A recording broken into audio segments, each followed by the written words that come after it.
Fernandel, de son vrai nom Fernand-Joseph Désiré Contandin, est une légende du cinéma français, surnommé le cheval rieur du cinéma mondial, grâce à son large sourire caractéristique et son visage long et expressif. Artiste aux multiples talents, il a conquis le public avec plus de 150 films et une série de pièces de théâtre et de chansons célèbres, notamment le rôle mythique de Don Camillo, indissociable de son nom depuis des décennies. À 67 ans, en 1970, alors que sa carrière atteignait son apogée et qu'il était vénéré comme un patrimoine culturel vivant, Fernandel portait encore en lui une tristesse invisible, un profond sentiment de solitude que ni ses millions de fans ni ses proches ne pouvaient déceler. L'histoire se déroule à la fin des années 1960 et au début des années 1970. Fernandel travaillait toujours d'arrache-pied, mais le rythme avait ralenti. Sa santé commença à décliner après un léger infarctus en 1968. Et c'est dans les rares moments de calme entre les tournages de films et un emploi du temps d'enregistrement chargé que la tristesse se manifestait plus clairement que jamais. Non pas un regret quant à sa carrière, car il en avait atteint tous les sommets, mais un sentiment de vide venant d'un coin intime de son intimité, un secret qu'il avait soigneusement enfoui toute sa vie. Cette tristesse n'est pas seulement liée à l'amour ou à la famille, car il a toujours cultivé l'image d'un mari et d'un père modèle avec sa femme Henriette Mans et leurs 3 enfants, Josette, Janine et Franck. Il semble plutôt s'agir d'une obsession pour son passé modeste à Marseille, où il avait dû exercer toutes sortes de petits boulots pour survivre avant d'accéder à la célébrité, un souvenir qu'il évitait souvent d'évoquer de peur qu'il n'assombrisse l'image d'un artiste humoristique, toujours source de joie pour tous. Il a toujours craint que la gloire du moment ne soit que passagère, et la peur de retomber dans la pauvreté était devenue un fardeau psychologique indicible. Mais ce que Fernandel dissimule le plus, c'est peut-être le conflit intérieur entre l'artiste, qui se doit d'être toujours joyeux et enjoué en public, et l'homme véritable, réfléchi, sensible, et souvent tourmenté par la solitude de la célébrité, se sentant isolé par sa propre grandeur. Les autres ne voient que Fernandel, la légende du cinéma, et non Fernand, l'homme ordinaire avec ses soucis et ses faiblesses. Cette tristesse pourrait aussi être liée à une liaison amoureuse secrète, à un grand regret concernant sa carrière, à un projet de film refusé ou à une mauvaise décision qui a marqué sa vie, un secret soigneusement dissimulé sous une façade d'humour et de générosité. Alors qu'il continuait à travailler sur son dernier projet, le film de 1970, Don Camillo et les contestataires, la fatigue et la tristesse évidentes sur son visage, même si ce n'était que fugacement, ont fait remarquer à certains de ses proches amis et collègues un changement, suggérant qu'un profond tourment l'âme, quelque chose que lui seul pouvait expliquer, créant un voile de mystère autour des dernières années de la vie d'un grand comédien. L'histoire d'amour de Fernandel et son mariage avec Henriette Mans, sa cousine et unique amour de sa vie, constitue une histoire d'amour rare dans le monde artistique. Débutée durant son enfance à Marseille, cette relation, fondée sur l'honnêteté, la loyauté et une profonde compréhension, a néanmoins connu des moments difficiles, des épreuves et des crises, non pas au sens d'un divorce, mais plutôt au sens de fragilité psychologique due à la pression de la célébrité et de la carrière. Fernandel et Henriette se marièrent en 1917, une période délicate où il était encore un jeune artiste cherchant sa place sur les scènes musicales et comiques. Henriette fut témoin de chacun de ses choix et le soutint, devenant son agent, sa confidente et son plus grand soutien. Ce lien indéfectible forgea entre eux une relation mêlant amour romantique et complicité. La naissance de leurs 3 enfants, Josette, Janine et Franck, contribua à renforcer l'image d'une famille idéale aux yeux du public. Cependant, la véritable rupture de leur relation ne résidait pas dans la séparation elle-même, mais dans le profond déséquilibre engendré par la brillante carrière de Fernandel et ses absences constantes, dues à son emploi du temps chargé de tournage en France et à l'étranger, notamment la célèbre série Don Camillo. Henriette se retrouvait ainsi à assumer seule toutes les responsabilités familiales et à élever les enfants, ce qui créa entre eux une distance invisible, une distance spirituelle, malgré la persistance de l'amour. L'absence prolongée de Fernandel, bien que compensée par des biens matériels et du respect, plongea Henriette dans la solitude et un sentiment d'abandon au sein même de son mariage, une rupture silencieuse du lien affectif dont aucun journal n'a jamais fait mention. Le secret de l'amour de Fernandel résidait peut-être dans l'idéalisation excessive qu'il faisait d'Henriette, la transformant en symbole de stabilité, de foyer, de refuge face au chaos du monde artistique. Mais cette idéalisation l'empêchait aussi de percevoir et d'accepter véritablement ses besoins affectifs, ses désirs personnels, une lacune dont il ne prit conscience que trop tard, sur le tard. Une autre vérité difficile à accepter est que les rumeurs et les tentations qui entouraient Fernandel lorsqu'il est devenu une superstar internationale, malgré ses dénégations constantes d'infidélité, ont engendré, sous la pression de la célébrité, suspicions et disputes secrètes au sein de la famille. Cette rupture de confiance a contraint le couple à apprendre à gérer et à guérir chacun à sa manière. L'amour de Fernandel pour Henriette était réel, profond et durable, mais leur mariage était loin d'être parfait.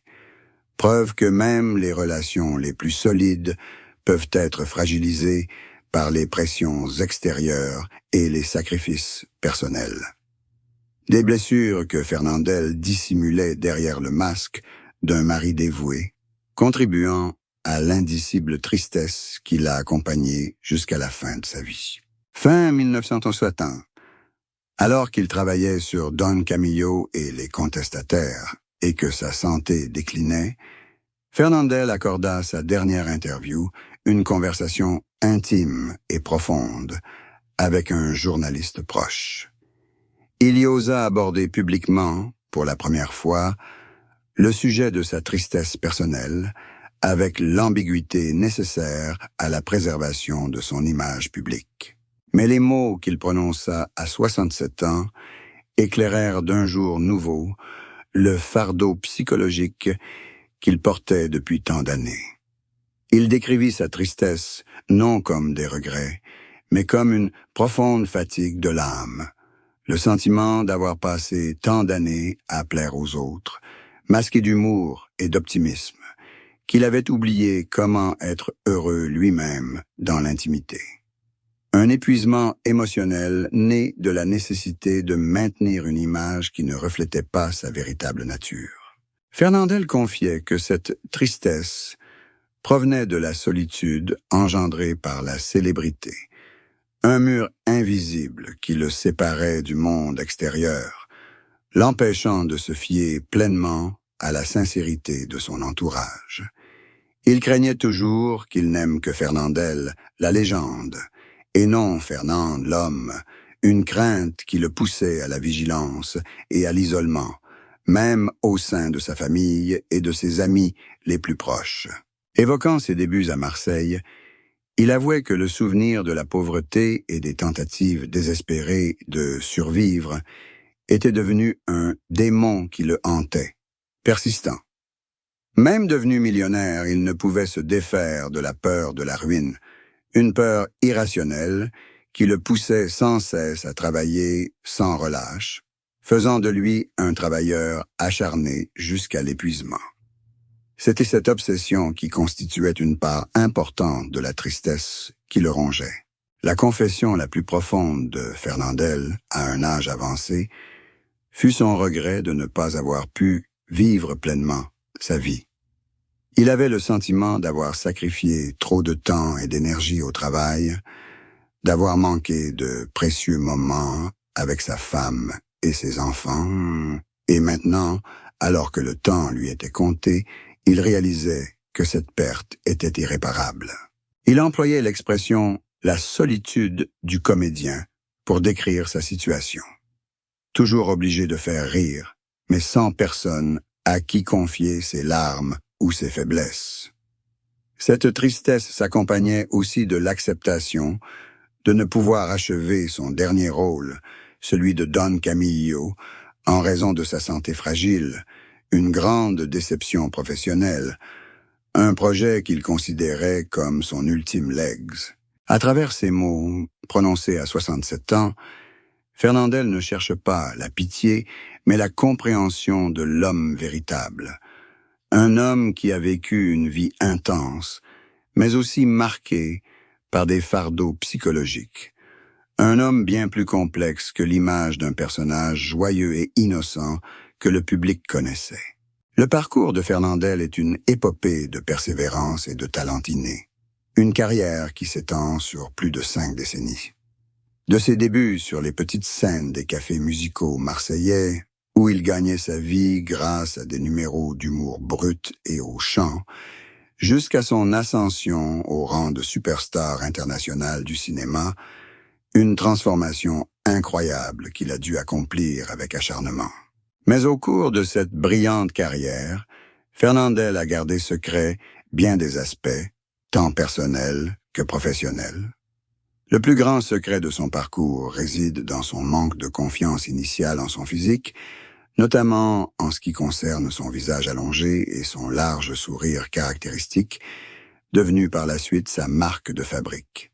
Timide, il tentait de dissimuler son visage à ses débuts, mais ce sont sa femme, Henriette, et son premier professeur qui l'ont convaincu de transformer cette faiblesse en force. Dès lors, Tête de cheval, Fernandel Cheval, est devenu son surnom affectueux auprès du public. Cette dissimulation révélait que derrière son image charismatique et assurée à l'écran se cachait un artiste sensible, aux prises avec ses complexes. Le deuxième secret résidait dans son ambition et son sens du calcul au travail, qui contrastait avec l'image de comédien innocent qu'il incarnait. Fernandel était un homme d'affaires avisé, capable de maîtriser les contrats, de négocier des salaires astronomiques et même de produire nombre de ses films, dont la série Don Camillo, via sa propre société de production, Fidelitas. Cette dissimulation n'était pas une tromperie, mais une défense de son image. Il ne voulait pas que le public le perçoive comme un homme d'affaires froid, mais comme un véritable artiste, une stratégie qui lui permit de mener une carrière indépendante et brillante dans le cinéma français.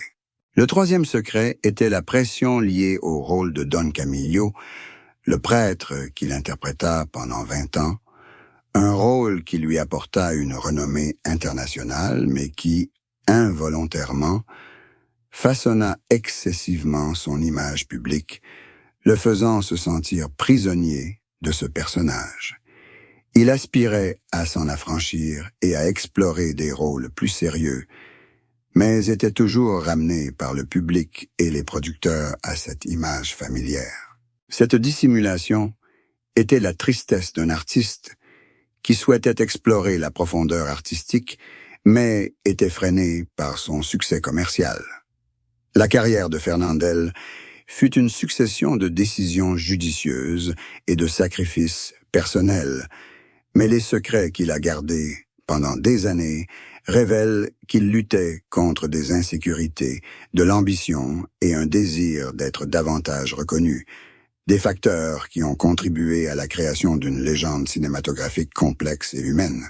Bien que le mariage de Fernandel avec Henriette Mance ait été largement salué comme un symbole de fidélité et de stabilité, dans les dernières années de sa vie, lors d'une conversation privée avec son fils Franck, relatée plus tard dans les mémoires de famille, Fernandel fit une confession des plus bouleversantes.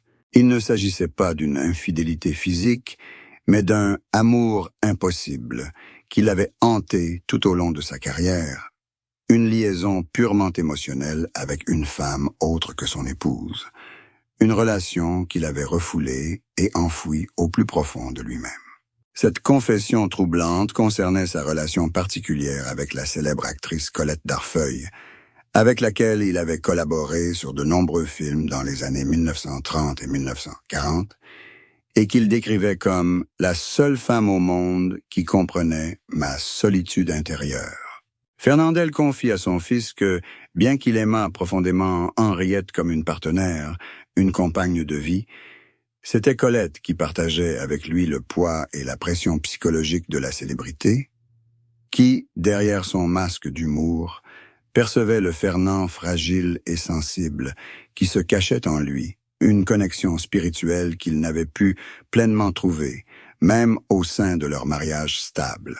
Il explique que cet amour était purement platonique, contenu dans le respect et une profonde amitié, mais que l'intensité des émotions et la compréhension mutuelle avaient créé un lien dangereux qui tourmentait sans cesse sa conscience, car il avait le sentiment d'avoir trahi Henriette émotionnellement.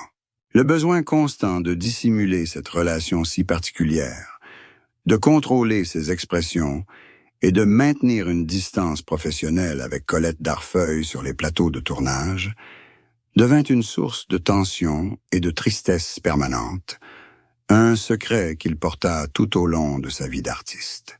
Cette confession n'avait pas pour but de minimiser son amour pour Henriette, mais d'expliquer à Franck et à lui-même l'origine de la tristesse indéfinissable du chapitre 1, une tristesse née du conflit entre le devoir conjugal et le besoin de trouver une connexion spirituelle plus profonde qu'il ne pouvait atteindre au sein de sa famille. Pour un homme aussi moral et attaché à sa famille que Fernandel, cette confession fut une libération d'un fardeau moral qui pesait sur lui depuis des décennies, éclairant les profondeurs complexes du monde intérieur du grand comédien.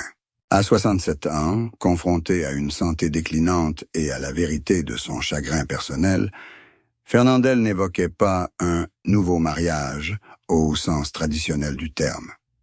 Ses derniers propos sur le sujet, bien que seulement suggérés et métaphoriques dans son ultime entretien, visaient plutôt à renouer avec des valeurs oubliées et à redéfinir sa relation à la vie. Fernandel affirmait qu'après plus de 50 ans de mariage et d'épreuves, Henriette Mance était la dernière femme de sa vie et qu'il n'avait aucune intention de la remplacer.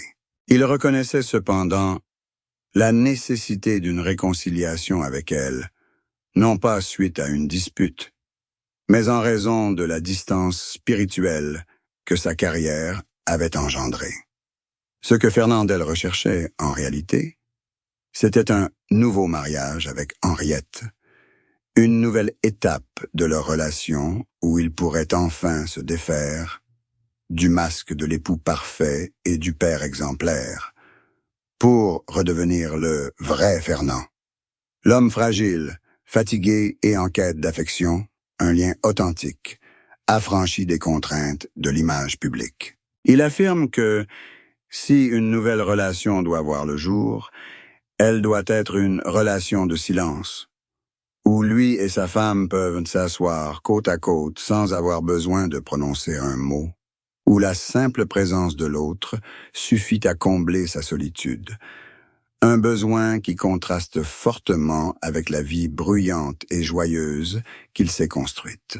Sur le plan personnel, Fernandel recherchait un nouveau mariage avec l'art, un engagement envers son héritage et envers lui-même, à travers l'achèvement de son dernier projet pour Don Camillo, une tentative désespérée de prouver que, même à l'approche de la mort, il était encore un véritable artiste, une quête ultime de réconfort et d'épanouissement personnel. Cependant, au fond de ses paroles se cachait l'acceptation d'avoir suffisamment vécu et de ne pas avoir besoin de recommencer. Le nouveau mariage qu'il désirait était une paix intérieure, l'acceptation de son destin et le pardon envers lui-même, pour ses faiblesses, ses secrets et ses chagrins, une attitude mûre et sereine, celle d'un grand homme se préparant au dernier chapitre de sa vie. L'histoire de Fernandel est une synthèse saisissante d'humour brillant et de tragédie silencieuse, témoignant du fait que la grandeur et la célébrité ne constituent jamais un rempart parfait contre la tristesse et la solitude. D'artiste pauvre à Marseille à superstar mondial du cinéma, il a réalisé tout ce dont on peut rêver, mais au cours de son illustre carrière, il a porté de lourds fardeaux psychologiques. La peur de retomber dans la pauvreté, un manque de confiance en son apparence et l'épuisement émotionnel lié au maintien d'une image publique qui contredisait sa personnalité profonde, réfléchie et sensible. Et sensible. Et sensible.